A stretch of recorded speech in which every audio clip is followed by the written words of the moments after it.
Question that we were trying to answer in this panel is, what is Bitcoin now? So we understand what Bitcoin technically used to be. It used to be some kind of nerd's fantasy that you were able to send money back and forth for free. Is that still the case? How has it changed over the past few years, especially after the Mt. Gox stuff, especially after the rise of these massive exchanges, et cetera? Sure. I think Bitcoin is still does what it does since day one. I think probably the biggest change is really the types of people building inside the system today.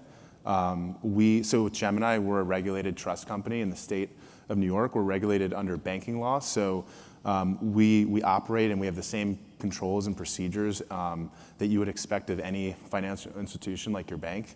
That didn't exist in the early days of Bitcoin. Quite frankly, it didn't even exist a year ago. So you're seeing a lot of the same kind of consumer protections and things that you see in other financial areas that are regulated coming to Bitcoin. So that's probably been one of the biggest changes. And what that enables is it gets people comfortable buying and selling Bitcoin, especially both from the individuals to the institutions. Okay, so what happened back in the old days? What do you think was happening back when all this Bitcoin stuff was just ramping up? Why does it get the bad rap that it has now? Well, I think it was a Wild West in the early days, and a lot of the professionals just weren't in the space. The best entrepreneurs were building companies outside of Bitcoin, and I think that a lot of times early adopters are not the mature adopters, and so it was kind of like kids in a garage, for lack of a better metaphor. And I think that it's still got that feel. You know, we entrepreneurs obviously building a company, and we have the kind of garage mentality, but we're taking a more legitimate approach to it because we're dealing with money. We're not dealing with people's pictures or even getting them from point A to point B. And if you lose someone's money, it's a really bad thing. It's very different than losing your text message or your picture. It really hurts your welfare. And so it's a different standard of care, just like a doctor and a lawyer have different standards of care than a business person. And so I think that entrepreneurs recognize that you're in a money world, compliance is important, money laundering's bad, and let's build that bridge into Bitcoin to the legacy world. And let's not become it, but let's take the safe parts about it and take the new innovation and marry the two. The Wells Fargo logo is a stagecoach for a reason, because it literally started 150 years ago, and it's built up people's trust. Obviously, there's been different crises, but that's a business that's been built over decades and decades and decades. And I think, when Bitcoin was that Wild West, it attracted sort of people who were sort of making one move on the chessboard, not building things for sort of decades of growth. And I think that that's changing dramatically, but that's sort of where it started and where it's going. Okay. How many of us own Bitcoin? It's a good number. That's quite a few, actually. It used every time I ask this question, usually it gets more and more. So how can the folks, and why would the folks who don't own Bitcoin, why would they want some Bitcoin? What are they going to do with it? There's a lot of things you can do with it. You can use it to send to a family across borders. You can use it as an investment in this new technology. So the early days of the internet, you really couldn't buy a piece of the internet, but if you buy a Bitcoin, it's like buying a call option on the future of a revolutionary technology. So it's like buying an ETF on the entire space. And we don't know where that's going to go, but we know that the early days of the internet obviously brought us to where we are today with some incredible innovations and upside. So I think you can see it as an investment. You can see it as disaster insurance. You can see it like a gold bet, precious metals in your portfolio. You can see it for remittances. You can see it for a currency to buy and sell stuff. Yeah, I think something like $25 billion is expected to exit hedge funds over the next 3 months. And where's that money going? It's leaving what they perceive as a dangerous place into a safer haven for assets. And that some of that money will go into gold. But if you look at Bitcoin's characteristics, it really is a better gold. It's more portable, it's more divisible, it's more durable, it's more scarce. And scarcity I'd want to highlight that point just because precious metals are really not precious. They just are on this planet, but as soon as Elon Musk puts a probe into an asteroid, which will happen probably in the next 25 years, it'll be raining platinum and gold down from the sky. And so it's really a cheap an access to space problem. And so Bitcoin is true scarcity and it's true decentralization. So it's like galactic credits at this point. Every sort of doesn't every sci-fi book have like a universal galactic Every sci-fi currency? book has guys like you in it, because you come out of the spaceship and you Cyborgs or great whatever. the humans with your hands out. I'll take that as a compliment. No, don't worry about it. No, I'm not saying that. Are you saying we're robots? Is that? I'm not saying you're robots. I'm saying that you're super gangly. Supersized? Yeah, Okay, supersized. all right. And there's two of us, Humans. and we're there's two of 6'5", them. and we're 220. And you're 6'5".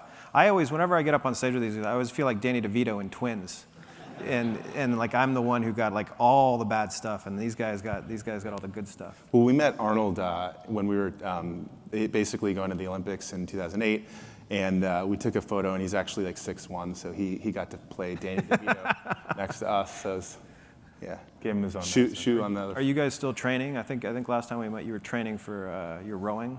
Yeah, right. I mean, we're not training for the Olympics or anything, just sort of training for life, trying to stay the same for the next, years. Good luck with and that. then hang on for dear life. I think like every 5 years, go back to college reunion, and the goal is sort of like make it, stay the same into the next 5 years, and that's a pretty big accomplishment. Completely impossible. So, probably, but I'm going to fight it. As long as I Yeah. can. Okay, go for it. So why did you guys get into Bitcoin? What was this when you were children, or how did this all work? I mean, it was almost 4 years ago, so it feels like we were Okay. a lot younger. But I think we just like the elegance of the system, the mathematical aspect of it, the predictability of it. This was also in the wake of a big crisis. And I think that if you look, we were economics majors, and we thought about money a certain way.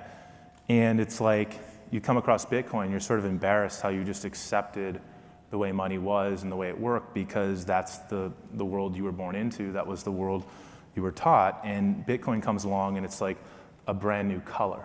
And you're like, oh my gosh, this sort of like changes how I can think about everything. And so that sort of elegance and that beauty, the possibilities was so exciting. We actually found it on a trip to Europe. Okay. And getting money over to pay for our accommodation was so difficult, and that's a trip we actually found Bitcoin. We could have flown a bag of money over to where we were going faster to pay than to actually send a wire through. Yeah, when we got the SWIFT there, system. apparently not enough money had been sent, so you spend your first day of your vacation trying to figure out how to wire money to Europe, and then you realize this is like, I can email these people to say like, do this at the bank, but it takes the weekend and then some to actually come over, and who knows what kind of costs and the transparency there. So I think like it caught us at the right moment, and we sort of said like, this can be so much better. The financial world doesn't really work the way it should in a modern digital age, and that sort of like piqued our interest. And then there's probably a whole lot of like reasons as well. Some we can point to, and some you can't. Like, why did I like the sport of rowing? Well, I can explain some, but not all. So what needs to change for me to go to the gas station and get like 0.04 Bitcoin to fill up my tank? Like spend that amount. What needs to change generally? Is it going to be a currency? Is it going to be something we're going to be paying at stores, or is it going to be a means of transfer? Is it a particle? Is it a wave? What's the situation? I think it's unclear what I think what is clear is that the store of value use case is obvious. Bitcoin being a better gold is there. What sort of applications are built on top of that? Does it become a better Visa, which is basically a low latency payment network, or a better settlement technology? Is it even exposed to the end user? Do people even see it? So I know we've talked, you're building a company called FreeMit. Is a FreeMit user going to actually see Bitcoin underpinning the transactions, or are they kind of oblivious, they just know it's faster and cheaper? Yeah, and I think what's clear is that the current system will never facilitate the future system. So when we talk about the Internet of Things, I think something like by 2025, there's going to be 100 billion devices connected. And if they're going to be smart, they'll be connected. If they're really going to be intelligent, they're going to be able to trade value. And there's no way a self-driving car or a drone is going to get a bank account at Wells Fargo. It's not going to happen. But they certainly can plug into protocols, and they can trade value in nano amounts of value with cryptographic protocols like Bitcoin. And so it may not be Bitcoin. Bitcoin may be the underpinning. It might be the digital gold reserve currency of a lot of this. But there will be some cryptographic token that is shot around to transfer value, because it's just so much damn better than what we have. And what we have can never handle or enable the future that's going to be. So I think it's not a question of, like, we can argue all day whether, like, Bitcoin will win or this will win. But I don't think we can argue with the fact that this is a space, and this space is going to be huge. This space is going to win, and something coming out of it with a cryptographic, mathematical algorithm is going to be the way that humans, and maybe more importantly, machines, exchange value. Okay, that's pretty crazy. So, but it's like it's the way money is going to work in all these cool movies. Whether you watch the Jetsons, whatever. So your TV is going to talk to your Apple TV, and it's going to Sure. say, "Give me 50 cents to watch this, or else." Right, your just gonna Showtime show, or This is how Terminator starts. you're gonna watch. It's really Skynet. All right, so this is South by Southwest Interactive. Let's do a little, by show of wiggly hands, how many people trust their banks? Not to screw them, not to ruin their credit. Like wiggly hands, let's wiggle a little bit.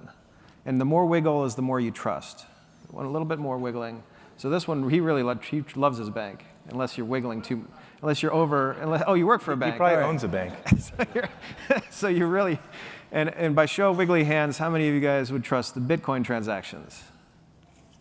Okay. Look at Bank Boy over here is not wiggling at all, which is, we have to get to the Q&A section later. So should these folks be trusting Bitcoin transactions, or should they even see a Bitcoin transaction? As you said before, I'm doing a thing called FreeMit. Our mission is not to talk about Bitcoin at all, so to be able to move money that way. Should we hide Bitcoin way behind the scenes? Is this TCP/IP, or is this HTML? I think it's definitely.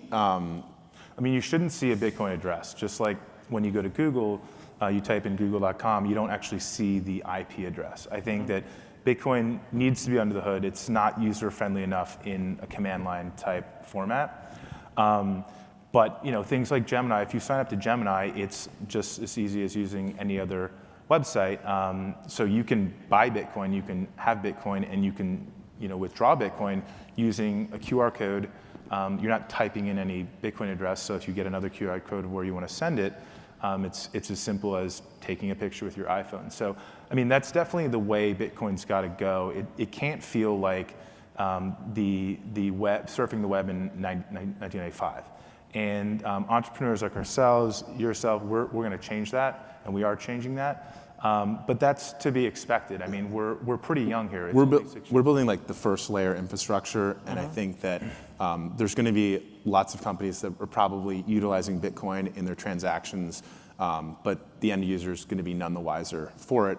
And I think that but what's really interesting about Bitcoin is even if you never intend to buy anything or use it for purchasing of goods, you can actually buy like a piece of the network by buying Bitcoin. So if you feel that companies are going to build this new layer that's going to utilize the Bitcoin rails, and you sort of are betting on that space, then you can actually just go buy Bitcoin and express your viewpoint in that. Okay. So you're basically buying shares in a new, like the Internet of Value, or like the Internet of... I look at it as you're buying shares in the world's first decentralized company. If you think of the Bitcoin ecosystem and all the amount of Bitcoin as outstanding shares of stock, if you purchase a Bitcoin, it's like purchasing a share of Apple in this entire ecosystem. And you may benefit off all of the work that we're doing by building companies that make it useful to use it. Right. Like if you're United Airlines, you're settling with probably 40 different currencies around the world to make payroll and pay all your different vendors and everything. And if Bitcoin can sort of sit in the middle and help you settle that and save you, a certain fraction over the long run, that's an enormous value proposition. And so that's more of a B2B use case. I think remittances can be B2B, can be B2C, C2C.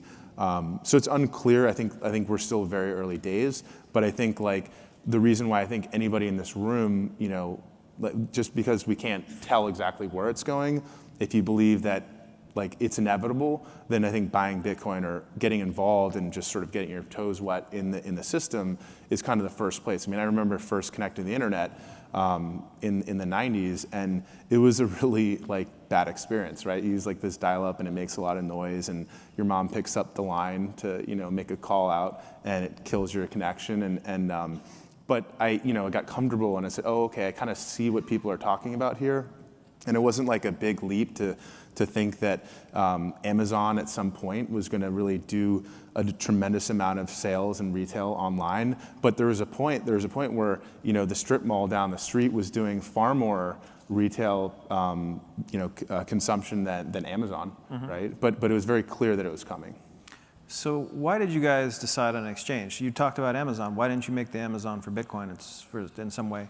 And let's talk a little bit more deeply about the exchange, what the mission of the exchange, does the world need another exchange, and why these should even exist, I guess. Sure. So I think buying and selling is sort of the solo use case of Bitcoin. It's like the first step. If you can't get into the system, if you can't onboard people, you really can't get anywhere. If you can't get broadband to customers, they can't get on the internet, it doesn't really work. So that's the first point. Second point is buying and selling wasn't easy, and it was scary because Bitcoin it's like, how do you know how to trust this exchange versus that exchange? And in the early days of the Wild West, with when people were basically ran out to try and find gold, and the miners, the 49ers, some people put their money with Wells Fargo, some people put it with a fly-by-night, and they lost, right? And the ones that picked the right institution made out fine. And so there was this big lack of regulated, trusted exchanges. And so the only offerings were offshore, they were operating illegally, unregulated, unlicensed. And we set about to change that, because if Bitcoin is going to fulfill what we think it can, it has to basically Bitcoin can't be an island. We have to build a bridge into the mainland and include it in the system. And it's not an us versus the old system money. It's really working together, because you're always going to need fiat, and you're going to need, we think the Bitcoin and other digital currencies and stuff like that. So that's sort of how it evolved. It really came out of our own personal sort of frustration and pain point, and the type of risk that we had to take to buy Bitcoin. We bought Bitcoin at Mt. Gox. We were one of the lucky ones. We didn't, we sort of saw it for what it was, bought Bitcoin and then sort of got off and got out. It could have been, a totally different story. So we wanted to change that. So what are you going to say to somebody who sees that you bought at like whatever? Did you ever buy it like 1,200 or whatever its maximum was? Thankfully, no. Okay, good. So you made good choices. Yeah. All right. So the volatility is an issue, right? So what would you say about that? Less and less an issue every day. It's not yet a mature market. It does not have mature hedging tools. So equities markets are volatile, but there's also ways to hedge. There's derivatives. There's all sorts of instruments that don't exist in Bitcoin yet. There's really no way to express a lot of positions. So right now, Gemini is just a spot cash market for buying and selling. You can't short. You can't buy futures, derivatives, swaps. All these things you come to see in a mature financial market. So I think it's just a matter of time, but it's been remarkably stable the last year. And I think that it's a young tech stock, if you will, that's on its way to becoming mature and clearly regulated. But there was a point where every other day, there was this country, the UK says Bitcoin's okay, and Russia banned it. That's like that makes things volatile, right? And that's to be expected when something's so new and newfangled and young. But it's going to start looking older, but also, the older it looks, the less opportunity is. So there's no reward without risk.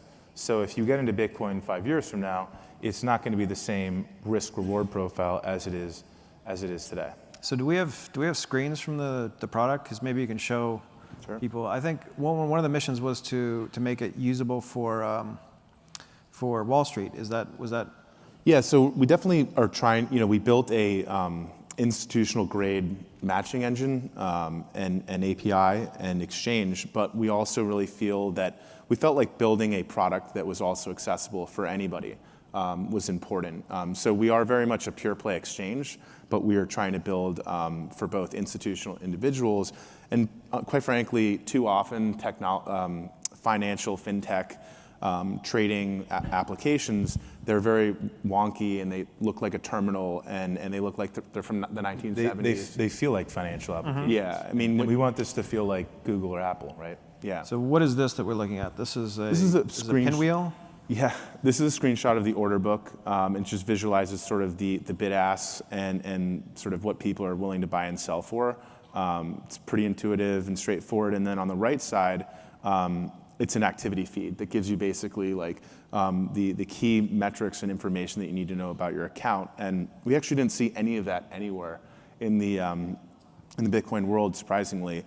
And it's really straightforward. And the idea is like giving you what you need when you need it, not just sort of this vomiting information and numbers and all these like candlestick charts and things like that.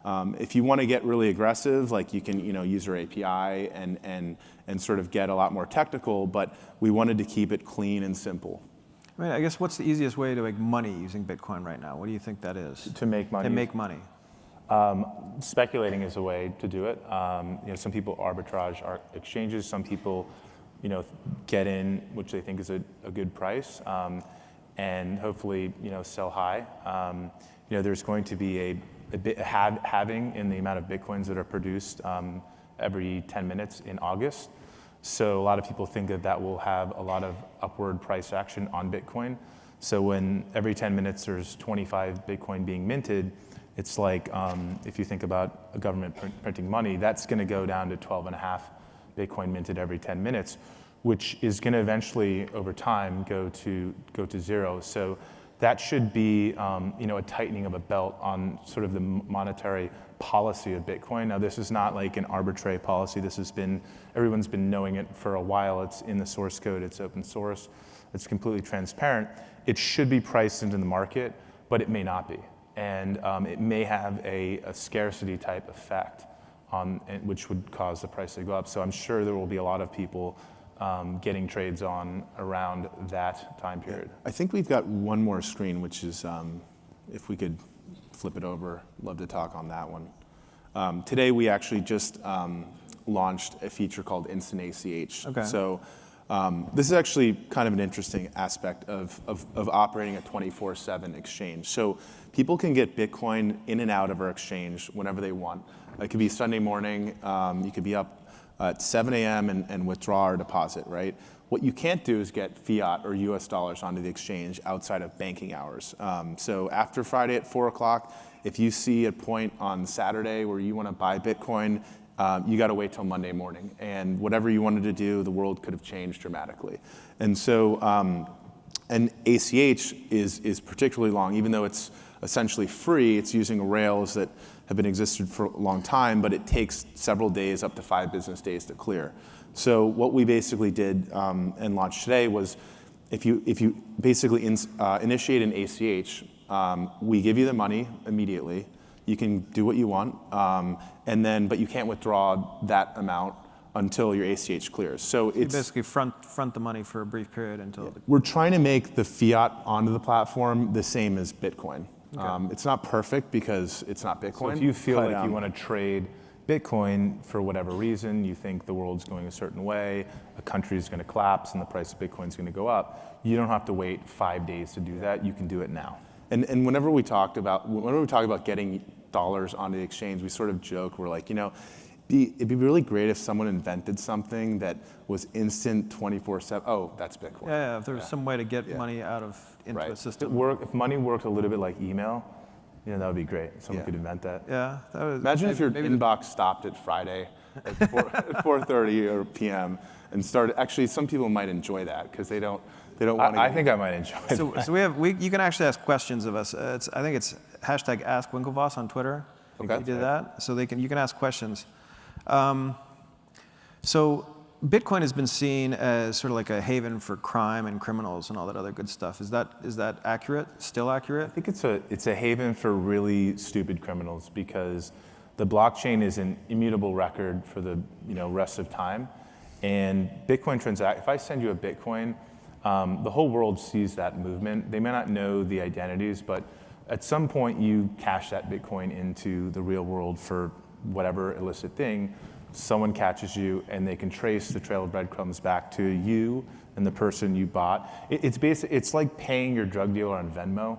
It's a really stupid idea. Really bad. I mean, if you race in the Olympics, right, they take a blood sample and they hold it for a decade, right? Because they know that the drugging technology is far ahead of the testing technology. The testing always will lag by some period of time. Maybe it's a year, maybe it's a couple years. So they hold it for 10 years. Imagine holding a sample forever, right? And so if you did something and it was incorrect or illegal, it will be there forever. It's like when you write something on the internet, it's written in ink and it's not going away. So it's just a really bad place to do those types of things, and people are figuring that out. And cash is truly anonymous. If I give you cash, in that corner, no one sees that happen, unless there's a video camera or something. No one sees that happen. It's truly anonymous. It's untraceable. There's no ledger record. But I don't think that I think a lot. If criminals were in Bitcoin, I think the price and the market cap would be a lot different. It would be a lot bigger. I really don't think they are. Okay, so let's nerd out a little bit. There's a massive debate. First off, Bitcoin died just recently. Oh, that's right. Were you aware Yeah, of that? I got an email from like a bunch of different friends and were like, oh, sorry to hear. Sorry, your stuff's Sorry down. about this Bitcoin thing. Like, hope you're doing okay. I'm like, what are you talking about? Bitcoin's not dead. So maybe explain to these kind of folks why Bitcoin died and what you guys are going to do about it. Sure. So there's been sort of a long ongoing debate on the block size. And the block size, what that refers to is how many transactions can fit inside a block of Bitcoin that's mined every 10 minutes. And obviously more transactions that you can fit into a block, the more you can do per second or whatever. The debate kind of came to a head in a high profile exit of Mike Hearn he was a Bitcoin core developer, and he was sort of very vocal at his exit, sort of saying things like Bitcoin is dead, it's problematic, it's not in a good place. And of course the media, really picked up on that story. And I think what it comes down to is a philosophy on where you think that sort of the use cases of Bitcoin go. So I think from our perspective, the most important and true superhuman power of Bitcoin is decentralization. And that is it, right? ACH can and will get faster and cheaper. And so that advantage will over time get eroded, right? Decentralization is truly what separates Bitcoin from everything else. And the reason I'm highlighting that is that if you increase the block size so much that only miners with a lot of resources can mine the Bitcoin network, then you start really limiting the amount of people who can mine, and it becomes much more centralized and starts looking like an expensive version of PayPal. So that's really where the tension is. There's people that want to do a lot of throughput and a lot of transactions per second and make a better Visa so you can go buy a cup of coffee with Bitcoin around the corner at the risk of centralization. And then there's other people saying, look, it's ours to screw up. We've got to be very cautious here.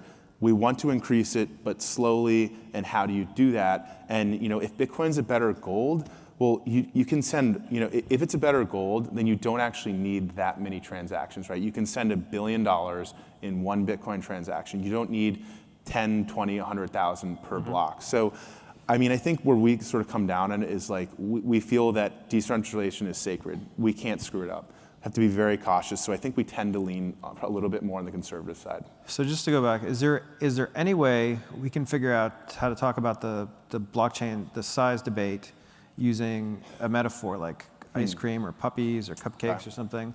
Yeah, I don't want to, because it's generally very, very nerdy, and it's really a pain. It was a pain for me to understand, let alone a world audience who might not be familiar with even the idea of why you need space inside the blockchain. If you want to send $1 billion right now to Sri Lanka, you can do that very instantly right now. if you want to send $1 billion $1 transactions in Bitcoin, it will clog the network up. So that won't happen as quick. And people want to scale that ability to put more transactions in every 10 minutes, the block size.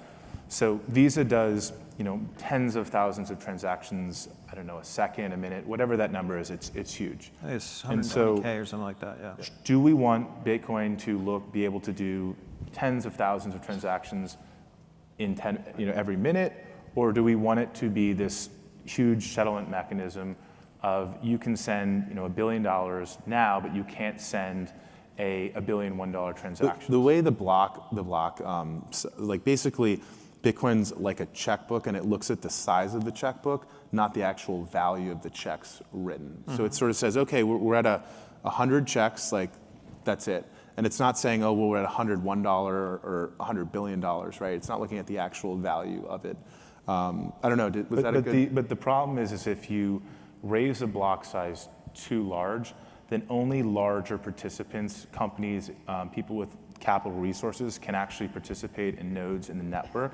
And so instead of everyone in this room being a part of the mining and the consensus process that no one can really co-opt because they'd have to co-opt computers in Russia and America and all around the world, it becomes a very few large centralized players that could be co-opted or could control whether or not your Bitcoin transaction goes through or not. So it's that concentration. When you build the block size up, fewer people can participate in the validation of Bitcoin. The miners themselves are the ones who are validating the transaction. Right. They're like the referee, and they basically authenticate, basically validate or invalidate transaction, and they archive them.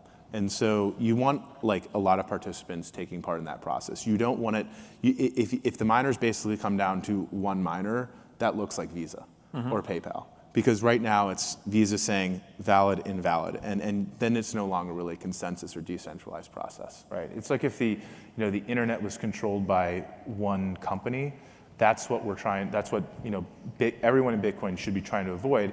People want to scale it. The question is how quickly, and when, and that's kind of the controversy. But I think that crisis catalyze change, and I think that this is not something that's new. It may have come to new in the mainstream press, but all of these issues have been known for a while. Bitcoin's gotten past them in the past, and we're confident it will get past it in the future. And I think that part of the exit in "Oh, Bitcoin is dead" is it demonstrates that not one person can declare any Bitcoin dead. We can't come up on the stage and declare it dead, and that it sort of proved the opposite, right? Is that Bitcoin will live as long Maybe as you can declare it undead right now. I could, and it won't make a difference. Yeah. All right. So by show of wiggles, was that a clear understanding of Bitcoin? Do we understand a little bit better now? It's a lot of wiggles. There's a good wiggle right there. A little bit of wiggle. There's a wiggle up front. All right, good. I was hoping for kittens. I was hoping that we could use the idea of a bigger kitten. The kitten gets bigger, and then you put more of them in a box, but I don't think that's going to work at all. No. But that's how my head works. So Bitcoin isn't dead. The blockchain size debate is pretty much settled. What's this all going to look like down the line? What's all this going to look like? Is this going to be subsumed into the background noise of the internet? Are you going to even know that Bitcoins exist in 10 years? I think that you're not going to see it. I think it's going to be more under the hood. I think that Bitcoin will not necessarily be the only digital currency. I think the Bitcoin blockchain is a very important one. There will be other blockchains. They may be interoperable with Bitcoin. They may be side chains that peg onto the Bitcoin network and its security. People refer to those as app coins. There's other projects like Ethereum, which has its own currency called Ether, and it really focuses on smart contracts and being basically the world's a virtual computer that's completely decentralized. There's some incredible stuff going out there that Bitcoin started. If you can think of a centralized service on the internet, take Amazon Web Services. They probably run well over 50% of the internet's cloud computing, right? So cloud computing can be decentralized. Cloud storage can be decentralized. Money has been decentralized. Social networks can be decentralized. I think any sort of cloud-based service on the internet could have a token or an app coin and be decentralized. And I think I'm willing to bet more often than not that that's the future that we're looking at. I think every asset will trade at an atomic level represented by a token, a digital token. So if you want to buy that, you want to buy a car, you will be shot a cryptographic secret to your phone. And when your phone is in your pocket and you walk up to that car, it will open, it will start for you. You can sell that car by sending that token to someone else and exchanging either digital currency or whatnot. I think the US dollar will be on its own blockchain. It will be a blockchain that's different than Bitcoin because it will be controlled by the government, but it will be much more transparent. You'll know what the exact money supply is. It will be harder to not pay your taxes. That may be a good thing for some of you or may not. I think that every asset, houses, every asset will trade and be represented on some sort of blockchain, whether it's a public or private, and it will be a cryptographic token that settles immediately. The Internet of Things right now is really the Internet of dumb things, right? They're not smart, I haven't, I've got a number of smart devices, and they're not. But more importantly, they're not connected. It's like basically having a PC in '95. I remember getting Windows 95 and being so excited, loading it up, and then what? I'm word processing on a Friday afternoon after school. Like, there's nothing to do. Yeah, you used to play video games, but not connected to the internet, which is insane. And right? so, we were actually joking last night at dinner, the sort of the esports world. These kids are so good, and they're connected. They're constantly connected to this sort of matrix world of video games, and we weren't good at video games because we didn't really have competition, right? Like, you'd play, you basically have the best guy on your street and you play against him or whatever. That's where it stopped, and maybe you had Halo in college and you're playing with like the best person in your dorm, but you're not playing against the best person in the world.